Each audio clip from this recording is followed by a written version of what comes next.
Hello, എവിടെ എത്തിയേട്ടാ? എത്താറായോ? ആ okay, ഇപ്പൊ എത്തുമ്മ. ആണോ? അപ്പൊ ഇത്ര നേരം ഞങ്ങൾ കാത്തിരുന്നത് ഇതായിരുന്നു കേട്ടോ. ഇത്രയും ചെറിയ വാഷിംഗ് മെഷീന് അമ്മ അത് ചെറുതാണെങ്കിൽ ഇതിനൊരു 9 കിലോ സാധനം കൊള്ളും. കണ്ടോ, അടിപൊളിയല്ലേ ഗൈസ്? അപ്പൊ ഇതാണ് കേട്ടോ നമ്മൾ ഇത്ര നേരം വെയിറ്റ് ചെയ്ത് ഉടുക്കിയുടെ വാഷിംഗ് മെഷീന്. നല്ല കളറല്ലേ അമ്മ? കൊള്ളാല്ലേ ഇത്?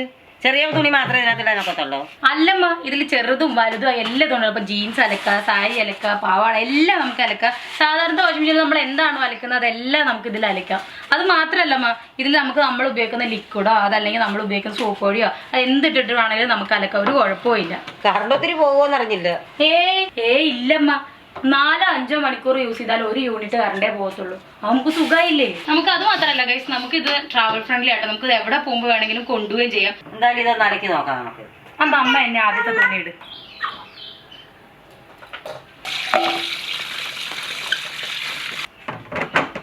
അപ്പോൾ ഗൈസ് ഇതുപോലെ നമ്മളിത് റൈറ്റിലേക്ക് മാത്രമേ തിരിക്കാവൂ. ഇത് ലെഫ്റ്റിലേക്ക് തിരിച്ചു കഴിഞ്ഞാൽ ഡാമേജ് ആവാൻ ചാൻസ് ഉണ്ട്. സോ നമ്മളിത് ജസ്റ്റ് ഇങ്ങോട്ട് മാത്രം തിരിക്കുക, ഇങ്ങോട്ട് വട്ടത്തിൽ തിരിക്കരുത്. ഇങ്ങനെ തിരിച്ചു കഴിഞ്ഞിട്ടാണ് ഇത് വർക്ക് ചെയ്യേണ്ടത് കേട്ടോ.